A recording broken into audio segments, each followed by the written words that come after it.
whether or not we like it. The only question is whether world government will be achieved by conquest or consent. Paul Warburg, Counsel on Foreign Relations and architect of the Federal Reserve System. There's a group that get together internationally and they sort of play God with our money. You think that's part of what George Bush said was the one world order? They can't have a new world order only with a world police, military. Right. I think the financial system ultimately is even more important than the guns. The central bankers of the world are working together to create a one world government, a global police state as sinister as anything George Orwell ever wrote about, where every person on the planet Earth will have an RFID chip implanted, where the bankers and the governments can monitor every transaction you make. A chip in everybody would be the universal monetary system par excellence, because there'd be no escape from it, and you'd be totally under the control of those who issue the electronic impulses in that chip. Their strategies are being accomplished through the World Trade Organization, the International Monetary Fund, and the Bank for International Settlements, which is the central bank for all the central banks of the world. Most people don't have a clue that these unelected private bankers actually control the governments of the world. They have financed and profited from every war since World War I without concern for humanity. The war in Iraq is an attempt by the Federal Reserve and their partner, the Bank of England, to control the Middle East and to make it a part of the New World Order. To defend the New World Order, U.S. soldiers will have to kill and die. Arthur Schlesinger, Counselor on Foreign Relations. Military men are just dumb, stupid animals to be used as pawns in foreign policy. Henry Kissinger, Counsel on Foreign Relations. Now let's listen to this quote by Robert Reich, a member of President Clinton's cabinet and one of his most trusted advisors. The dirty little secret is that both houses of Congress are irrelevant. America's domestic policy is now being run by Alan Greenspan and the Federal Reserve. America's foreign policy is now being run by the International Monetary Fund. When the president decides to go to war, he no longer needs a declaration of war from Congress. Dr. Carol Quigley, professor from Georgetown University, who was also President Clinton's mentor, said in his book, Tragedy and Hope, the powers of financial capitalism had a far-reaching aim, nothing less than to create a world system of financial control in private hands, able to dominate the political system of each country and the economy of the world as a whole. And then President Clinton's Deputy Secretary of State, Strobe Talbot, said, in the next century, nations as we know it will be obsolete. All states will recognize a single global authority. All these supposed free trade agreements, NAFTA, GATT, CAFTA, are truly nothing more than the governments of the world and the central banks working together to create a one-world government. They are not free trade. These treaties are government-managed trade, and they are destroying the American worker. Through these treaties, the bankers are actually beginning to control the laws of the world. The fact is that this relationship between the bankers, the government, and the huge multinational corporations is the very reason why the government no longer enforces its immigration laws. The bankers want a one-world government without borders, and the American government is obeying them. If the government was so worried about terrorism, why are they leaving the borders open, but at the same time telling American citizens they need an ID card with an RFID chip?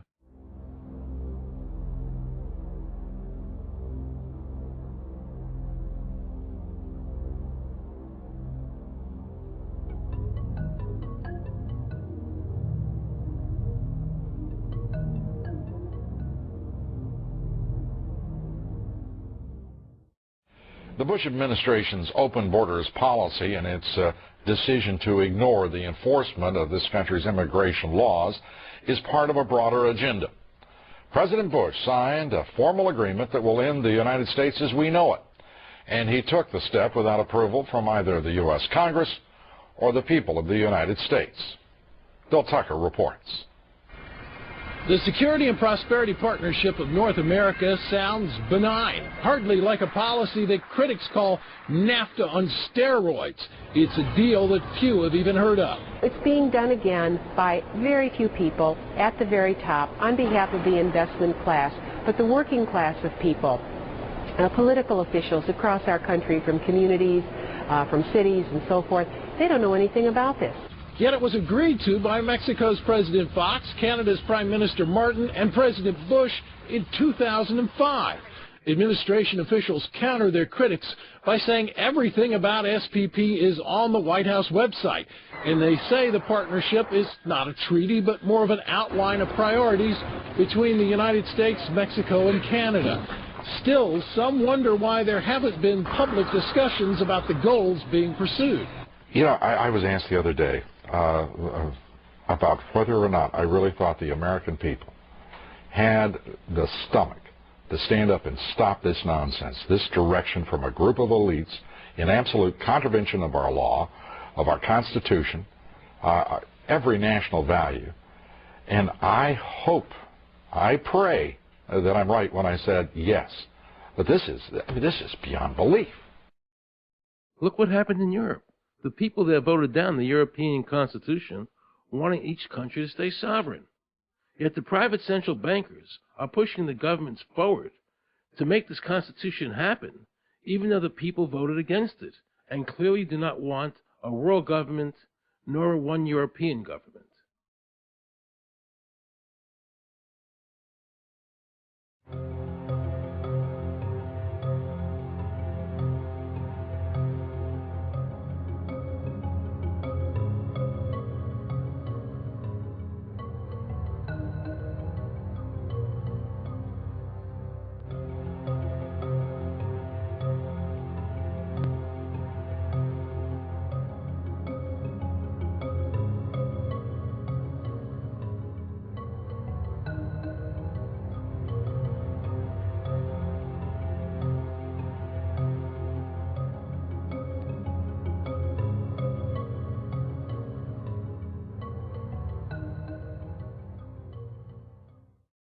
Now pay close attention to this quote by David Rockefeller, and you'll understand what is happening in the world today and where the American people are heading as a nation. We are grateful to the Washington Post, the New York Times, Time Magazine, and other great publications whose directors have attended our meetings and respected their promises of discretion for almost 40 years.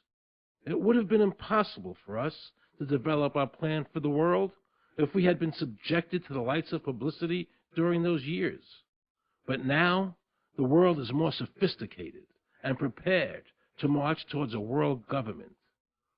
The supranational sovereignty of an intellectual elite and world bankers is surely preferable to the national autodetermination practiced in past centuries. David Rockefeller, a member of the Council on Foreign Relations, actually believes that we would be better off if he and his bank of friends ran the world.